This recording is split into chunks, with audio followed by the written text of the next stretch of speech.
Welcome to the Creative Island Podcast. A show aimed at helping creative individuals transform their passion into profession. Each episode will share powerful strategies, tips, and practical tools to empower you to create the income, the lifestyle, and the legacy you were designed for. We are your hosts, Adam Bowman and Jason Pepper. Enjoy the show. So in true Creative Island fashion, we've been talking for the past 10 minutes without the cameras rolling. And we just miss some nuggets of gold like every single time we don't record. You know what I mean? So like to bring the viewers into context, to jump into this conversation, I've talked about it before. If you've been following along, thank you for following along. But if you're not, I've been working on this documentary project. I shot it in November, I think. November? I can't remember when I shot. No, that wouldn't make sense. I shot it earlier in the year, like probably early March, something like that. I can't remember when it was. And it's like finally done, but I got it's not done yet. It's like almost done. It's in the stages of like, revisions, cutting some time down, whatever. But I took a hiatus from it for like a month and a half because I got some new work. I got to the point, you probably have similar things where you're working on a project for so long, you just need to look at something else and come back to it. And, totally. You know what I mean? It's just because you're just beating your head against the wall and nothing's getting done. There's no progress. You need other eyeballs on it. So that's where I was at. I was like, I need some other eyeballs. So the producer of the film sent it off to someone I didn't know. I wasn't told either, which again, like I like to know who's looking at it because then I can do some research, find out their credibility and see how much I can listen. But I was at the gym one day and I got this email, and it was just like, I was like, one of those times where like, all right, you're killing yourself in this gym right now because like, or like figuratively where you're like, you need to beat the shit out of yourself and get all that toxic energy out of your system. Cause like, you ever get those emails where like, it just shits on your entire day and you're like, okay, like where do we go from here? And you think the world's crumbling down and like. Totally. And it was just sort of like cutting up the dock, and it was like just apparent that either they didn't watch the whole thing or watched like some of it and then like skipped ahead and didn't get the full context of it and just didn't understand. Like, I don't know. It was just like one of those day ruiners, and I obviously got over it. But I was a ball of anxiety for like a month, just like thinking about it. Like, what am I going to do? Who am I going to show it to? Who can I trust? But then, like I was just telling you, I just rewatched it and I'm like, okay, there's nothing wrong with this. I have to cut a few things, condense some stuff, tweak some things here and there, but nothing like, I thought I was going to have to do a complete overhaul and start from minute 0 and go all the way up to 55 minutes again.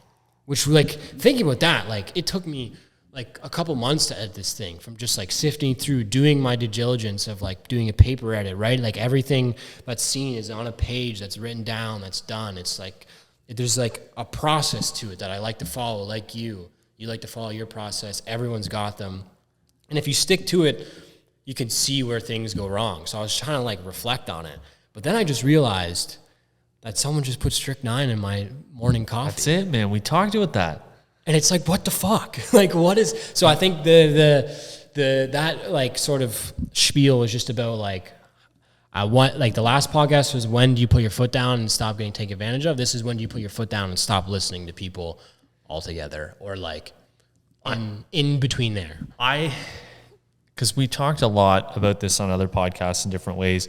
Like, I like feedback because I think feedback's helpful. Oh, me too. Like, we talked about this all the time, but like, in nature, you've got like the ecosystem and there's all these interdependent systems and it's really complex, and you tweak one little thing and something else kind of balances it in some weird equilibrium. And sociologically, economically, psychologically, all these mechanisms exist. So I think feedback's good because what it does is it, when you're cocky, you kind of get criticized and that humbles you and brings you down. And when you get down, somebody kind of puffs you up. Yeah.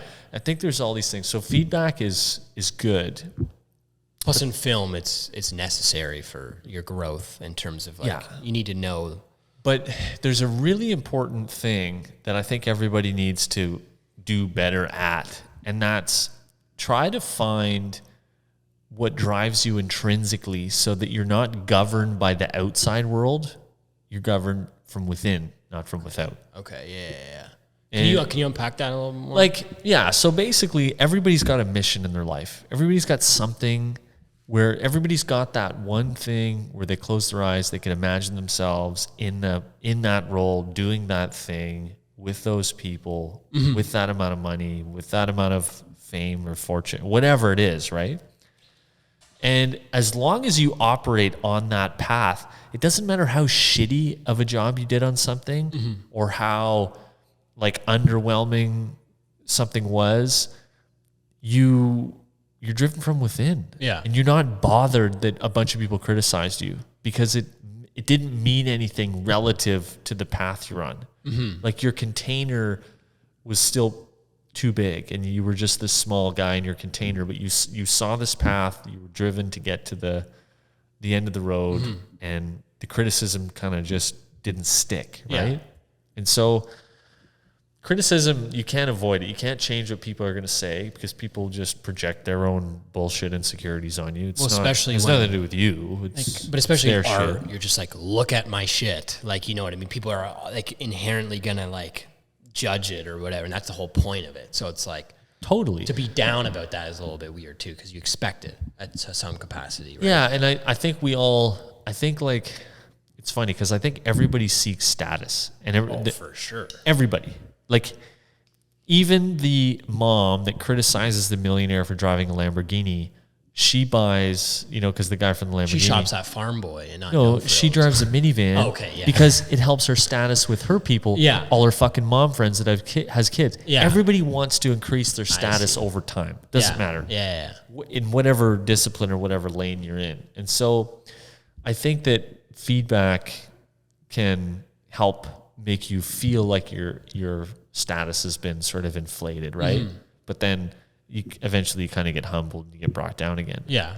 So that's where you need that intrinsic sort of compass to tell you that this was like just an insignificant little interaction that didn't mean something. Whereas like you took something that was insignificant and turned it into something significant because maybe you just lost touch with that fire or that flame, right? Sometimes projects sit on the vine, right? They got to ripe on the vine. Oh, yeah. And that's a long process. You can't rush it, especially a song, a music video, a documentary or something like that. Some of those things have to sit on the vine. You can't pick them too early. Yeah. And you can't rush the process because you'll dilute the fruit, right? Yeah. So you got to like take the time, but you got to have enough stuff in the queue. You got to have enough focus on what you're trying to go to, or else, you're going to like fall into the rut of like, maybe you're not doing enough. Maybe you just got to do more. As crazy as that is. Yeah, I know. Yeah. Maybe there's just too much downtime in between. And you're just like filling it with nonsense, with shit that shouldn't be there. Yeah. But it's also like the question too is like, since I'm asking for this feedback and you want it as much as you don't, not as much as you don't want it, but you want this feedback to come in. So you're at some point you're kind of expecting like, oh, this guy's a maestro, like there's nothing wrong with this project. Like that's what you kind of expecting because that's what you want to hear. You want that status of like, oh yeah, that's my shit. Like I know what the fuck I'm doing. Like I'm the next Spielberg, whatever. But obviously you're not. So it's like you have to expect to some capacity that like the feedback you're gonna get is not what you're expecting and it's gonna be change these things. But it's like it's like I'm trying to pose the question in like a way so it's not too leading, but like how. Like when you're doing, how do I fucking ask this? I think I know what you're trying to say. Like maybe my point wasn't exactly bang on. Like let's say, because you need feedback because in with any kind of creative discipline, your audience has to be hungry for it. And so if they're telling you, if you're spoon feeding them something to eat and they're like, I'm not hungry for this, sorry. Like, AKA what you've just been talking about. Yeah. Then maybe that's helpful feedback to let you know that like, hey, maybe the hooks or the punches aren't where they need to be so that audience can digest it. But then maybe the audience is wrong. Maybe you got to move the audience. Yeah. Maybe you're showing the demographics wrong. Wrong, right? And maybe you're playing heavy metal to a bunch of country folk. Yeah. It's just not going to, doesn't matter how good the heavy metal is, it's never going to stick. Yeah. And so there's a lot of variables here. Like it's not a simple answer, but know the type of audience that's going to easily be spoon-fed the stuff that you're making up in the kitchen. But then, also But it was a good temperature check at that, because like it's all what you were saying is what I was considering. Right. I'm Okay. like Good. I'm thinking of demographic. I'm like, because one of the feedback I got was like this jargon that they're using. No one's gonna know the jargon. It's like, what are you talking about? Like when you watch a hockey game and someone says they crossed the blue line, they don't pause the game to explain what the blue line is every time, because they know their audience is like, Yeah, you're just in the wrong or demographic, like for sure. if you're the first time watcher, you're gonna get it within like 20 minutes. And if not, or if you don't care, you don't care, but like, you're gonna get it within that time. So I'm thinking like my demographic is musicians, people that consume music, people that like country music, people that go to live music, anything in between music is mainly the demographic, which is pretty niche. It's not too broad. It's pretty narrow. I'm like, do I really have to spend time explaining this jargon to people who would already understand this? It's like, if I want to onboard people who hate country music, like, it's not what I'm trying to do. So it was a good temperature check to be like, no, you know what? The stuff I am doing is right. She's just calling out something that's just like, she's just writing words. Like you're saying, there's just words coming out of their face with no intent, because it's like, I'm not going to show a 10-year-old this, and I'm not going to show an 80-year-old who likes Beethoven's Sixth Symphony, and that's the only thing he listens to. You know what I mean? It's like totally. The people, like younger generation to older generation, I like country music. It's pretty simple. They're going to find like, this is sick, or like, I like independent music. So number one, that was a good thing to listen to. And then the credibility, like when I started reading, this is like I got this probably a month and a half ago, and I read it yesterday. So I'm just trying to like see where I can like find a way in to be like this is not credible at all. And the credibility started crumbling when I was telling you earlier, where it was like, put social media handles in the documentary. And it's just like, when have you ever seen that? Like, that's a YouTube video. I'm not like, my whole thing was like, I'm not trying to make a YouTube video with this project. Right. Will it live on YouTube eventually? Probably, but that's fine. That's okay with me. But the whole like intent of it was to get people to see this and not just like consume it passively and be like spoon fed all this. I want to make people think about what's going on in the independent like music industry. Yeah. And I was just like, after I was sort of reading this stuff, I was like, okay, there's like 3 points I'm going to use that's valid, but like the 10 other ones, I'm like, no, like this is straight 9. Like this is like bullshit. This isn't a double-double. This is like a strict 9 double-double. You know what I mean? But like in that sense, like back to feedback, it's a good way to get temperature checks on stuff though. Yeah, like just gauge what you're doing. I think sometimes it's important to get a temperature check on stuff, a little litmus test to see if something's working or not working. But it's a weird line to draw in the sand, because you should listen to yourself, because you are the artist, not them. It's like, imagine if you're painting a picture and you had somebody come in and go, no, put a tree right there. I need to see a tree right there.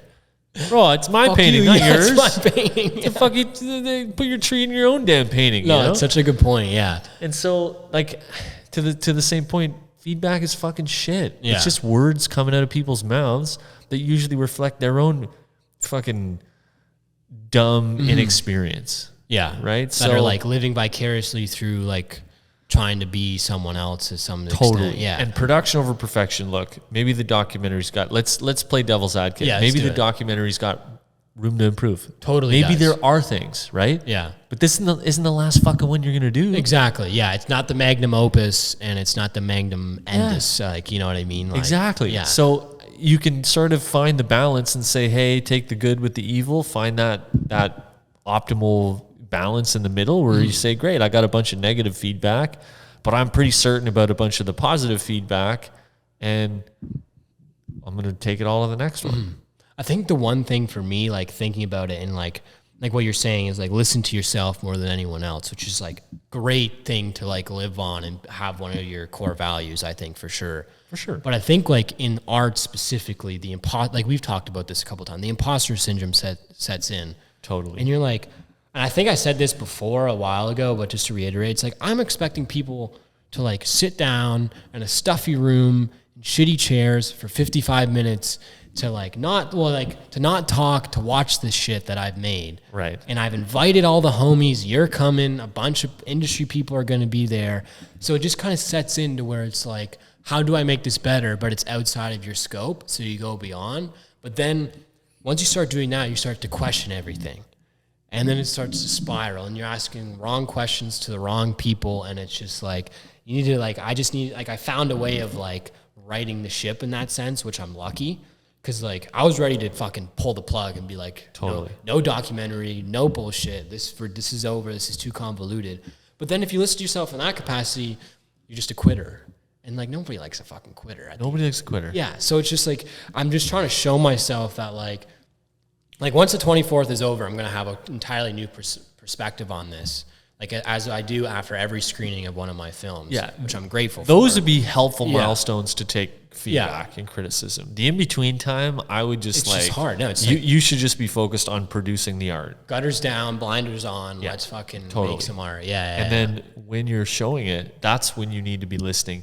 Hear the chit chat in the theater. Like, you know, pay attention to what people think, what people want. what time people are checking out or like, yeah. Totally, right? Because that's when you want to maybe optimize your art a bit more, right? Yeah. Or optimize whatever you're doing. But And it's like if you never suck, you're never going to get better at the end of the day. You know what I mean? Like everybody sucks. Yeah. Exactly. That's the thing. Like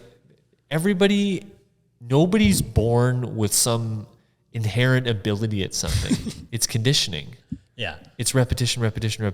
That's how biology works. Yeah. Like people have this illusion like somebody's born some great artist or filmmaker. It's like, no, maybe there were some events in their life that made them have better dexterity or better creativity or something like that. But it's environmentally derived. Yeah. There's no such thing as a filmmaker gene in your double helix. No, you know, definitely. And if I had one, I definitely would not have one. Like it's definitely like we're throwing shit at a wall and seeing what sticks. and so it's like it's just repetition. So have you done filmmaking more than the next guy? And if you have, you probably got more skills than they do. Like, what's that old saying about like Michael Jordan? He did make his grade 10 and then took like 1,000 shots a night or some shit like that. No, but he failed. Like, so you look at like all the basket players that lost. He lost the most games, but he also happened to win the most. Okay, true. Yeah. So it's all proportionate, right? Yeah. So it's like everyone's like, man, Michael Jordan, he won everything. Like, guy's a beast, but he still holds the record for the most losses too. Yeah. Because he just did the most of everything. He just did it all. Yeah. And so that sometimes is helpful to just be like, look, I'm going to fail, and I'm going to fail a lot. But if I want to be the best, I have to fail. It's like proportionate. You can't separate the inseparables. You can't take one side without the other. Yeah, exactly. And like another point on that, like I think people forget, like he was out. I mean, obviously I wasn't watching him, like I wasn't born yet, but there's another story where he missed an entire season for an injury.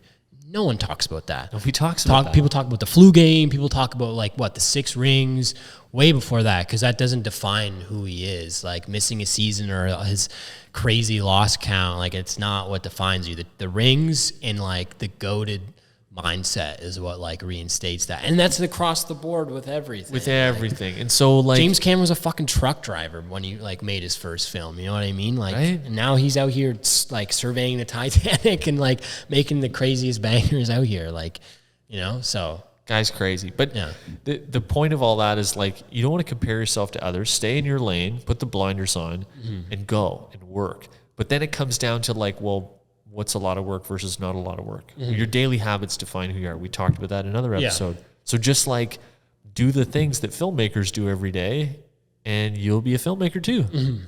You know, whatever that is. Like if it's like reading, I need to fucking read more. That's one thing. Read about what? What do you need to read for? No, just get that itch. Yeah. Like read prose. Prose translates into like how you shoot things. Like, gotcha. You know what I mean? Like, and I just like so fucking read more than everybody else. That's what I mean. Like, you ever see Werner Herzog? Yeah. Crazy documentary. Like he's also done a lot of narrative, but his biggest quote is read, because he's like, you'll never be a filmmaker if you don't read. And that's one thing I'm lacking in that I can notice, but I'm just too stubborn to like pick up a book. You know what I mean? Because like as like I don't want to make the excuse of being a Gen Z, because there's so many people I know that are my age that read a shit ton. But it's at the same time, like, I just need to, like, it's one of those things where you need to make it a habit. You have to make it a habit, but in order to make it a habit, you have to literally convince yourself that it's the most valuable thing you need to do with your time. And if you don't do it, you're missing out on a huge opportunity. And that's just a matter of perspective. So change your perspective, get excited about reading. Like that's all it is. Yeah. there anything else you could touch on with this one? I mean, that was pretty fire. It was a Yeah, nice no, one. it's good, man. Like everything's perspective. If you're feeling upset about something, it's your perspective. If you're feeling happy about something, it's your perspective. It's all perspective related, and your perspective is all can change in a matter of an instant. It can stop on a dime. We're totally in control of how we perceive something. Yeah. Right. And so focus on your perspective, aka where you're going, and just head down and do the things every day. Like, don't miss a day. Better every day, baby. Yeah, better every day. What is that like Gene Simmons quote? I said it before, but it's like success is 99% perspiration and 1% inspiration. Like, Okay, yeah, don't yeah. think you need to feel inspired to go get productive. Yeah. Just do it. Just work. Inspiration comes with work, and work comes with inspiration. Totally, yeah. It's 99% perspiration, so just get out there. On that bombshell, thank you for watching. Check out our website. Check out our socials. We're going to get some stuff cracking on there. But yeah, thanks for tuning in. Thanks for listening wherever you are. Drop us a comment. We want to start more feedback with you guys. So tune into be a part of the conversation. You know what I'm saying? Whoever's listening and wants some feedback, I'm doing something. Adam and I are going to do it as well. We've been jumping on Zoom calls. So some of our listeners have reached out with questions. We just jump on a quick Zoom call. We're live. It's not pre-recorded. The chat box is open. We can talk about stuff. Email me your questions ahead of time. We'll put them out on the spot. We'll pick at them. We'll blast through them. We'll get a bunch of opinions. The things you're struggling with right now, you don't have to struggle with. Use the community around you. Use us. Some of the things we've gone through, we've got solutions. Some of the other people on the call might have solutions. So feel free to join us. Our email is info@creativeisland.online. Again, it's info@creativeisland.online. Email me your questions. We'll set up a time. I'll send you the link for the Zoom call. There's a few dates and times every month that we can jump on. Let's get around your problems. And if you're wondering what it's going to be like, it's literally going to be like you get to be in my chair and tell Jason all of your problems, and he'll give you the most juiciest, tastiest quotes to get you through your day and hopefully right your ship. No solutions. And Adam, you'll be there too. Yeah, exactly. All right. Ciao, guys. If you enjoyed today's episode, please leave us a review. And if you'd like to be notified of more episodes, please be sure to follow the Creative Island podcast now. Want access to exclusive content, our community newsletter, live events, and so much more? Visit creativeisland.online today to join the Creative Island community. See you at the top.